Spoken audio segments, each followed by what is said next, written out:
Now, there's something we need to talk about when it comes to anime and live action, more specifically for any Naruto fans out there watching this. One thing I always loved about Naruto is how they make use of the ocular powers. Like all the different abilities that come from the eyes, the sharingan, byakugan, like all of that, so cool, so cool. But yeah, if you guys didn't know, there is an upcoming live action Naruto film in the works from Lionsgate and is currently being directed by Destin Cretton, who is also doing Spider-Man 4 now, as well as Shang-Chi 2. So a lot on his plate at the moment. But nonetheless, we are getting a Naruto live action, so we are likely going to see some ocular powers on the big screen. But the question is, when it comes to filmmaking, what is the best way to go about portraying these special powers in the eyes?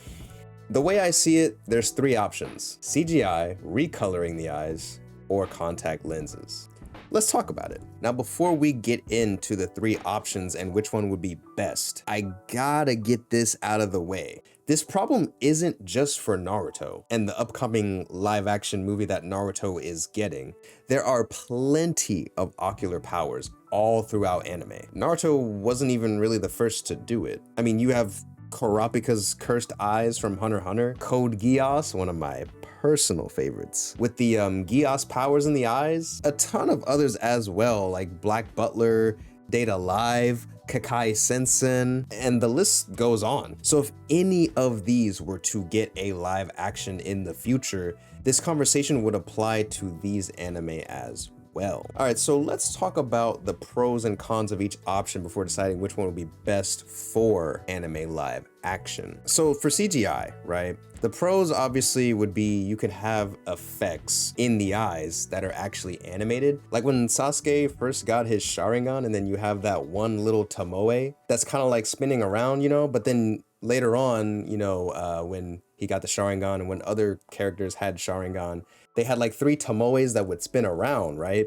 And then if you look at even later on in the series with the Mangekyo Sharingan and like all the different types of Sharingan eyes, whenever they would use it, they would always have a little animated effect going on in the eyes, right? And obviously in anime, that's easy to see visually and you know, not look weird. But in film, in live action, to do that, you would obviously need CG. Like there's no real other way to think about it happening other than like VFX CG, you know, that something happening with animation effects on the computer while the eye is being filmed and everything. But you're not gonna have that thing happen in your eyes with just a camera. Like you're gonna need some kind of post editing, post effect to make that part happen, to make the animating effect happen in the eyes. So that would be the pros of CG or VFX. That's really the only way to make that happen, right? Contacts, recoloring, that's not gonna make that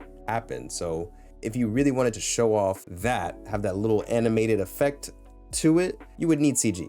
So that's the pros. The downside, I guess, for CG or like a VFX within the eye, I mean, the worst possible outcome I think that we've ever gotten for live action and like CG eyes is Blade Trinity.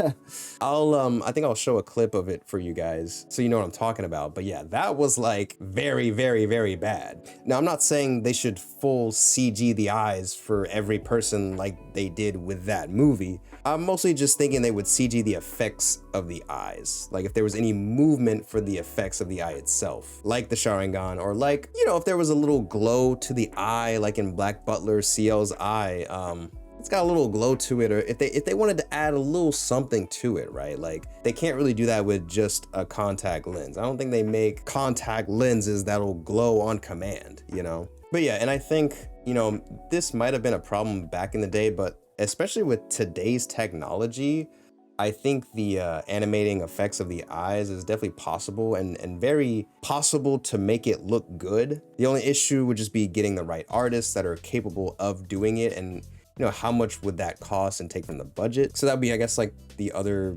downside, you could say. But yeah, and it's funny that we, you know, talk about eyes and everything because I myself I myself do be wearing contacts. As you can see, your boy be wearing those red eye contacts. I actually been wearing them like ever since high school because I've been into anime for so long. So I always thought it'd be cool to just have like naturally red eyes or pink eyes. I just always been thinking that that was a cool thing. So, I was doing it a while ago, and I even had like my senior graduation like picture with red eyes. And it's funny because a lot of people surprisingly would ask me like, are those your real eyes? And I'd be like, yes, they are my real eyes. Because like, it's just so like, why would you think? I mean, I guess they look kind of natural. You know what I'm saying? They used to call your boy the Red Eyes Black Dragon, you know what I'm saying? But nah, all jokes aside though, it's funny because I have worn red eye contacts. I've done, pink and other colors too, but I've been wearing them for a while now. And a lot of people say they look really good on me. Some people think they're my real eyes, like they just look so natural, I guess, and it's just kind of funny because we talk about contacts and what looks good, on screen, on film. I feel like I guess I have a little more to contribute, a little more to say because I've been wearing contacts for a while, and a lot of people say they look natural on me. So going into contact lenses, right? The pros and cons for those, I would say the pros would be that it looks really good in motion, right? Like I was saying, a lot of people think that my red eyes are my real eyes. I guess they do look really good on me. But I think that if I can pull it off to where people think they're my natural eyes, then, in motion on camera, it'll be just as good or look just as fine. But I would say the only counter argument to that is it won't look as good up close. But in motion during like fights, you know what I'm saying? Like from far away angles, if you just wear contacts, like it'll be fine. It will look fine. It will look great actually. And another pro would be that there's no post required, right? So if you're wearing contacts, okay, someone doesn't have to look at every angle, every shot and recolor your eyes to be red or CG the eyes, sharingan, whatever. Like you don't gotta worry about that. You have contacts in, easy. And another pro is that they're really cheap, way cheaper than hiring a VFX artist to go into post and recolor the eyes, like way cheaper. And, really low maintenance, like put the contacts in, boom, problem solved. The cons, however, though, not every actor is gonna be okay with wearing contacts, even though it does sound like a pretty con to have, given how much it would cost to get someone to, animate the eyes and stuff like that. I mean, hey, your talent is important to whatever project you're doing, and if they don't wanna wear contacts, I mean, you can't force them to, right? So also you have to keep in mind the fact that if you want someone's eye color to be like a bright yellow, right? And their natural eyes are like really dark brown, almost black, you have to make up for that difference within the contact lens itself. Like if you put a yellow contact lens over a really dark eye, it's probably gonna look more brown than yellow because the color that it's over, it's gonna mesh a little bit with. So you have to take that into accountability as well for whatever color you're trying to go for, which is again, another thing that, post recoloring could do, but contacts, you can't really do that. So if you're really going for like yellow eyes or blue eyes or orange eyes, you have to take into consideration what color the actors or actresses' eyes are already. And then the last con I would say is that you can't really have contacts in for an up close shot, like an extreme close-up shot on the eye. If there's a contact in, you're gonna see it. Like it's gonna look like there's a contact in the eye. And as someone that's watching this and wants it to look realistic or believable, if I'm watching an up close shot and I see, for example, Sasuke's eye, and there's a contact in there to be like the Sharingan, but it's just a Sharingan contact lens, it's gonna look like a Sharingan contact lens, and it's gonna look fake and not real and not good. And we don't want that. We don't want it to look cosplay-esque. We want it to look legit. We want the action to be legit. We want the effects to look legit. We want everything to look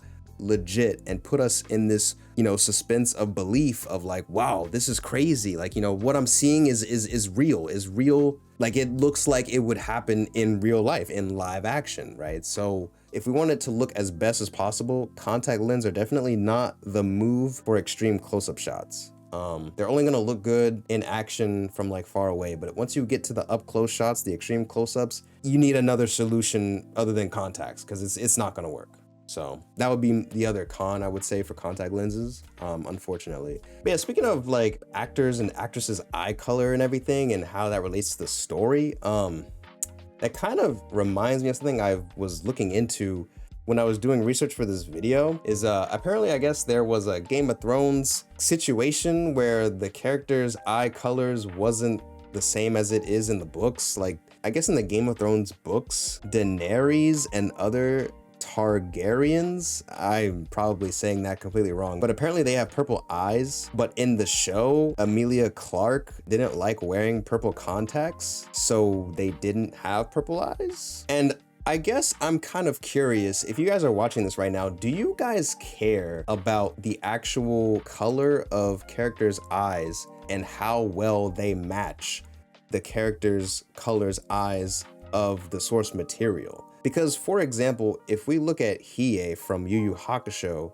the Yu Yu Hakusho live action that just came out, the actor of Hiei, he had like these really bright blue eyes, which I thought was kind of weird because Hiei in the anime had red eyes. It was kind of weird. That made me kind of not like the design a whole lot, but I mean, Hiei's design also had some other issues that made him not look cool.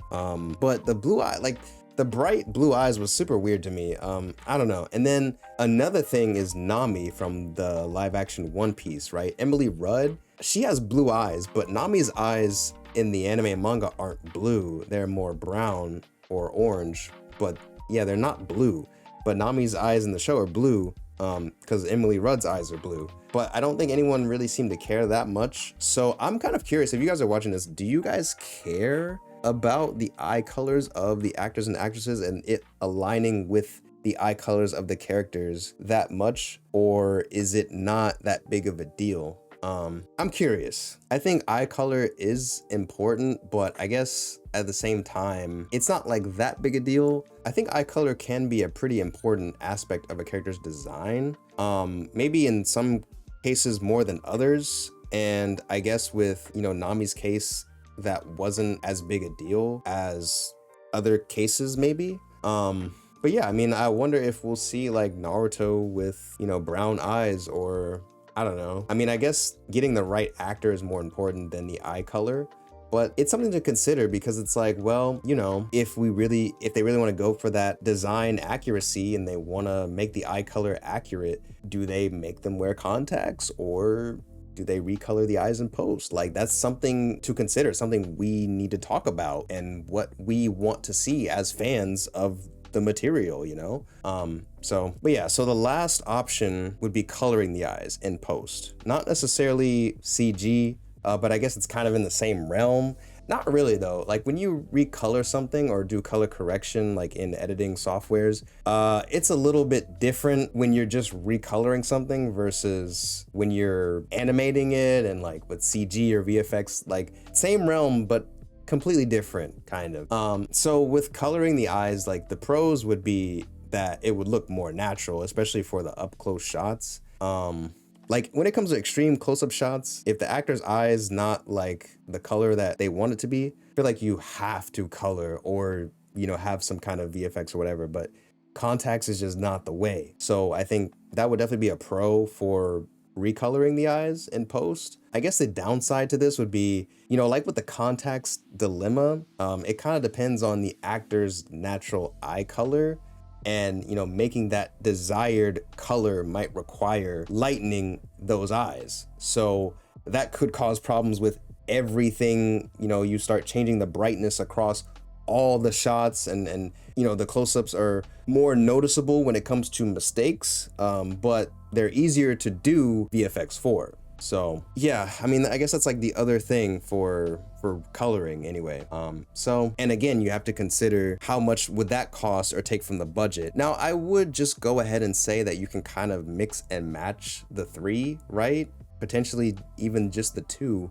If you wanted to do contacts for most of the shots, most of the coverage, that's like further away. And then if you ever do run into any extreme close-ups and close-up shots that are just pertaining to the eye specifically, you can do CG, VFX, or recoloring, whatever. But the only problem with that is you have to also keep in mind how different the eyes are going to look for the actor or actress, for like their eyes and their eye color if they're wearing contacts for most of the shots, and then for those up close shots they're recolored. Like, you have to get that color to match how it looks with the contacts in, and you know, you have to get both of those colors to be desired to how you want it, right? And that's kind of going into like, you know, lighting that could, you know, be an issue for, you have to relight certain things. And then also, again, like the actor's eyes, natural eye color, putting contacts on is going to change the color. Then you might have to relight. But then for up close shots where the actor's eye color is not having a lens over it, you might have to relight those differently. And then mixing the two, but making sure they all line up lighting wise, continuity wise, everything. It's a lot. It's a lot to worry about just for some damn eyes. So that's kind of the con, I guess, with mix and matching, you know? Yeah, it actually kind of reminds me of like, you know, I don't know if you guys ever grew up with Teen Wolf.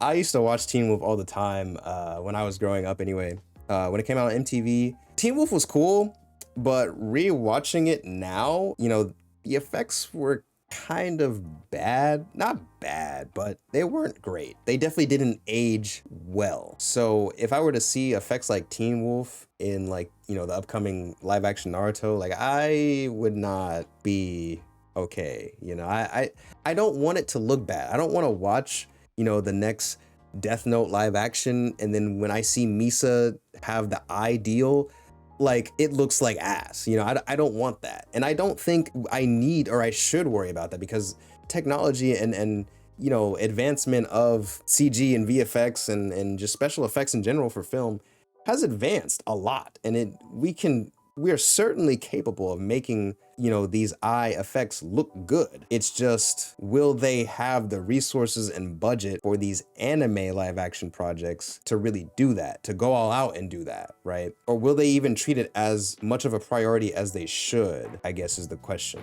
So I'm hoping they do. But yeah, it's kind of like whenever you would see, you know, vampire movies, right? Like you see Twilight, but then you see a lot of the other knockoff Twilight adaptations, or, you know, similar things to Twilight, where the vampires that would have just contacts in, or like, I mean, yeah, it's mostly contacts that they would have, and it would just look not great. Like, it's like, it looks passable for like why you're watching it, or you know what I mean? But it's not like, you know, it's not something that maybe you would take too serious. And if they ever got like too up close, you know, it would not look that good. Granted, I guess a lot of those are pretty old, right? Like a lot of them are older times now and probably didn't have nearly as big of a budget as things would now, but still, I just don't want to see things like that happen with, you know, anime in live action now. Like, we can't have that.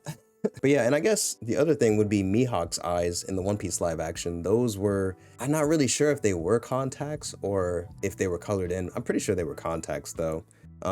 But that's another thing to mention, is that when you have eyes that have, you know, more to them than just the actual like lens of the eyes, like if they go into the full, you know, a retina and everything, like the white part of your eyes too, those are bigger lenses, and bigger lenses are way harder to put in than just regular lenses. So that's another thing to keep in mind too, if you're going for that look, right? I think the Mihawk eyes looked fine. I don't think anyone was really complaining about them. I wouldn't say they look amazing, but I'd say they look fine, you know? And Mihawk's eyes don't really like animate to my knowledge. But again, I haven't seen the live action One Piece in a while. Or One Piece in general, like with Mihawk, I haven't seen in a while, so I wouldn't necessarily know. But to me, the eyes were fine. I don't think anyone really cared, but you know, I am curious. Like, I actually didn't get a concrete answer of if they're contacts or not. Pretty sure they are though. But again, another thing to look out for is if they are contacts and they are covering more than just, you know, the eyes, the eye lens, they're gonna be bigger lenses, and they're gonna be much harder to put in and much more irritating on your eyes. So you know, just kind of something I really wanted to talk about and discuss, because I do think we need to discuss it with this upcoming live action Naruto. You know, and if those other anime ever get a live action and, you know, we do see some focused shots on the eyes in particular, you know, anime always has really cool things that it does with its eyes. And I think, you know, we need to make sure that it looks just as good as it does in the anime on the big screen, you know, in live action. So I think this discussion was definitely a much needed one we needed to have. We talk about progressing live action adaptations of anime, because, you know, that's what this channel is all about. But yeah, you guys definitely let me know what y'all think about all this in the comments below, because I'm really curious how we're gonna solve this equation, how we're gonna, you know, what is the best way to go about portraying anime eyes in live action. But yeah, like I said, let me know in the comments below. Please leave a like on the video and subscribe if you haven't already. That helps me out a ton. And yeah, as always, thank you guys so much for watching. I really appreciate it. And I'll see y'all in the next video.